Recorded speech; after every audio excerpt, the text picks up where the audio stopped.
Hi. Hi, how are you? Good. How are you? I'm good. Loving the harp in the background. Thank you. hmm Um, Thank you for allowing me to do this. Oh my gosh, I'm super excited. This is kind of like my first time ever doing an interview, so I'm excited. Okay, so I guess we'll get started. Yeah. So, giving us a little background information, can you explain your journey with the harp? Yeah, totally. So I started playing the piano first when I was younger. I want to say like 6 or 7. I started with piano lessons and I was really interested in I saw people playing the harp in like different really interesting settings like a tea at like a fancy restaurant and I just thought it was so unique and so beautiful. And so when I turned 11, I was able to, my parents were like interested in letting me try another instrument. And that was when I was able to start lessons with a harp.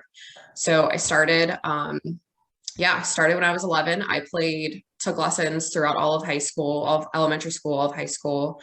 Um, and yeah, and then when I went to college, I actually took a break from it, kind of put it on the back burner. I went to school for business and was like kind of just focused on that. And I want to say probably like 7 or 8 years passed and didn't really play the harp, which was like, it felt like something was missing, if that makes sense. And just recently, like 3.5 years ago, I've started back into it. So I have like definitely have like a gap of experience and had to basically relearn my technique, relearn how to play in the last 3 years. Yeah. And what is the goal that you have for yourself as a harpist?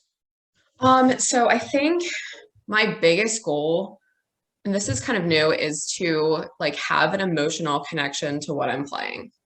And I feel like that's something that a lot of musicians say that they have, but for a long time, I felt like I was playing music for other people. And so I felt like I was just like kind of like copying what was on a piece of paper.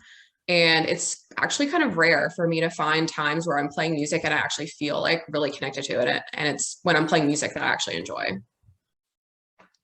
So my goal is to do that more. Sorry. What is your greatest strength as a harpist? Yeah, I definitely needed time to prepare for this one. So as a harpist, I think like as a person, actually, one of my greatest strengths is I'm like a really sensitive person. I feel like can sense things more than the average person and feel things. And so when I am actually emotionally connected to music, I think it comes through. And so I think that I try to like leverage that strength when I'm playing the harp is like sensitivity and connecting with emotions. Mhm. What is your most favorite piece? Okay, so I'm gonna say the name of it first. It's Icelandic. So actually, I feel like I should preface this. I played the harp for a long time. I did the like La Source.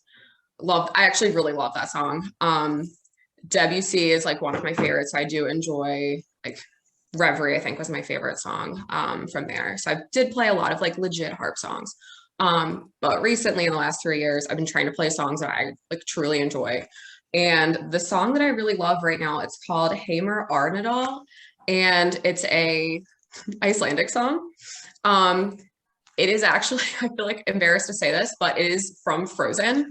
It's the song when Elsa is getting like in her coronation, there's like a really beautiful choir singing the song, and it sounds incredible on the harp. Um, Sylvia Woods has a arrangement of it, and it is awesome. So that is my favorite song. That's my favorite piece right now. Elsa's coronation. Have you ever created your own piece? No, not recently. It's definitely something that I, I don't know. I feel like I should, but no, I don't have any music right now. What is one of your favorite musicians? Um, okay, so Debussy was definitely one that I love from like classical. music. Currently I love Coldplay. I love Kanye. And there's like an electronic EDM DJ who I love named Porter Robinson, who has like really awesome music. So I do like, I feel like I love their influence in the way their music sounds. And so I think if I were to write music, it would kind of be a combination of some of theirs. Mhm. Do you have a name for your harp? Yes. Okay, so I have two harps. Here, my house is like a disaster right now. Just ignore all of the mess. There we go. I can just like hold it like that. So that's the harp I play regularly. It's like a semi-grand. That was my first harp that I ended up buying, and her name is Angelina, or Little Angel. I named her when I was 13. Um, so I feel like maybe I would have a different name now, but I totally, yeah, I mean, we're going with it. I've had her for like my whole life.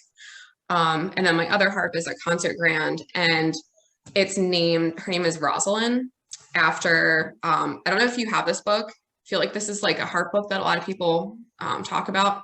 I'll be honest, I haven't read it, but my other harp was owned by Rosalind Wrench, and she wrote this book. Here we go. And so I named it after her. Most people name their harps, right? Like that's normal. Did you name your harp? Yeah. Okay, what is their name? The pedal harp that I have, her name is Stella. And then the lever harp that I have, her name is Ruby. Oh, that's awesome. I love them. It's okay, good. That makes me feel more normal. I didn't know if I was the only person who named my harp. Cool. I love those names. What is your relationship with the harp? Yeah, I love this question. So kind of going back to like when I was playing when I was younger, I felt like the harp was something that I did for other people, which is, I feel like not the closest of relationships. Like I feel like I was way better at it then too, but I was so focused on like playing for competitions and playing, I don't know, I was in like all these different orchestras and accompanying, my high school chorale. And there were just like a lot of songs that I had to learn for other people. And so I felt like I almost had like a little bit of like resentment to the instrument, which like makes me sad to say. But now, and I feel like that actually is probably part of why I took a break, right? But now since I feel like I've just grown such a close relationship with my instrument now, it's like another part of me. And so I think being able to like play music for myself has helped that like really grow that relationship. So I feel like it's better than ever right now. Still working on technique, but aren't we all? Right? Yeah. Do you still play the piano, or did you put that aside?